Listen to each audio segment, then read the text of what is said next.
почитувана председателка на Сојуз на Сдружение на пензионери Трајкова, почитувани медиуми, почитувани граѓани, денес со министерката Тренчевска и заедно со председателката на Сојузот на Сдружение на пензионери имавме исклучително плодна дискусија со Сдруженијата на пензионери. Разговаравме за поддршката од новиот 9-ти пакет антикризни мерки, како и за предлозите и прашањата кои што се од интерес на пензионерите.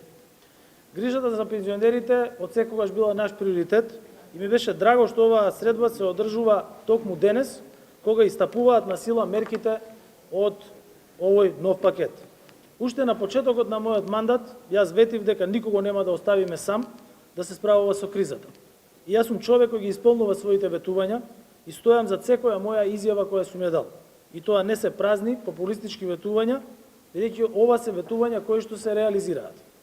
Неделава го донесовме новиот 9-ти пакет антикризни мерки во вредност од 662 милиони евра, кој покрај мерките за најранливите категории на граѓани, за младите, за компаниите, содржи и мерки за пензионерите со ниски примања.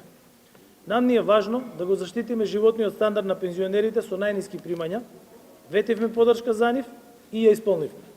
Така со новиот пакет антикризни мерки, во наредните 5 месеци, пензионерите со пензија до 14.000 денари ќе добиваат по 3.000 денари месечно.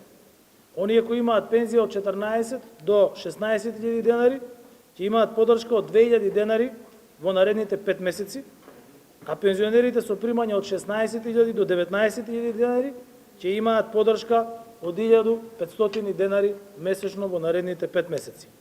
За оваа поддршка се предвидени 35 милиони евра и со нејзе се опфатени над 187.000 пензионери. И ова е само дел од низата мерки кои што како влада ги реализиравме за пензионерите. Нашата поддршка за пензионерите е континуирана и секоја мерка е креирана заеднички во соработка со Сдруженијата, со Сојузот и согласно со нивните интереси, се разбира и согласно со можностите на фондот и буџетот на државата. Воведовме и нова методологија со која обезбедивме постојан раст на пензиите, на минималната и на просечната пензија за сите 330.000 пензионери, согласно растот на трошоците за живот и растот на просечната плата.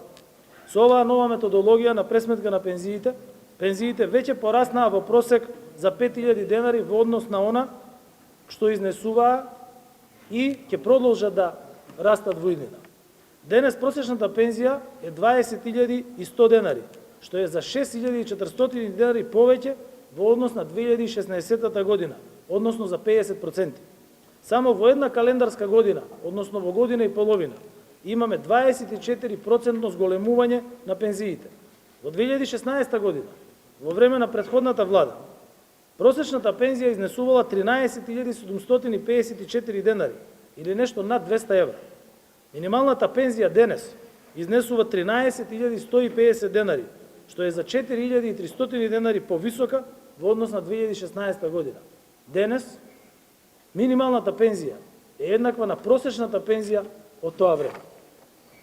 Владата одговорно и доследно одговара и на потребите на граѓаните и затоа во 2024 година годишниот буџет за пензии ќе биде најголем досега, односно 1,36 милиарди евра ќе бидат наменети за пензиите. Тоа е 560 милиони евра повеќе во однос на 2016 година.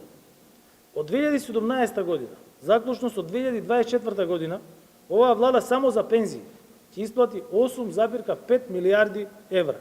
Сума која досега ниту една влада ја нема исплатена.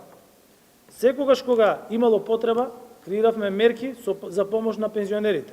Во услови на криза предизвикана од ковид пандемијата и во услови на економско-енергетската криза, секој пакет антикризни мерки содржеше поддршка за пензионерите.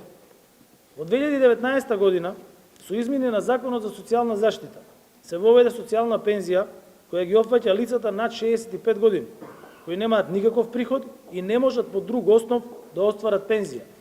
И не само што ја воведовме оваа социјална пензија, туку истата секој јануари се усогласува и следува нејзин пораст.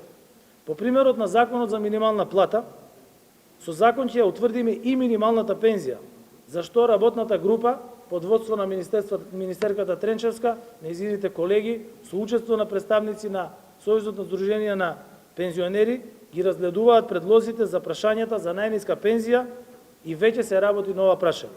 Како што осигуравме минимална плата, така ќе осигураме и минимална пензија. Заедно со Министерството за труд и социјална политика ќе продолжиме да креираме политики кои ќе го подобруваат животниот стандард на највозрастната категорија на граѓани и ќе овозможуваме со тоа и стабилност и континуитет на пензискиот систем и на пензискиот фонд. Секогаш ќе бидеме тука за пензионерите и ќе продолжиме да работиме на подобрување на животот на пензионерите. Како одговорна влада, подеднакво се грижиме за заштита на стандардот на сите граѓани. Исто така од денес, како што најавивме, веќе е воведена и ефтината дневна тарифа на струја, која што најмногу им помага на пензионерите. И од 13 до 15 часот повторно се воведува ефтината тарифа на струја, која што им штеди на граѓаните 1000 денари месечно во нивниот буџет. Сакам да се заблагодарам на Министерката за труд и социјална политика за навистина напорната работа во текот на изминатиот период, на председателката на Сојузот на Сдружение на пензионери, на членовите на управниот одбор, на сите нивни представници кои што учествуваат и ќе учествуваат во социјалниот диалог кој го водиме, се со цел и ова што го кажа, да го оствариме до крај. Ви благодарам.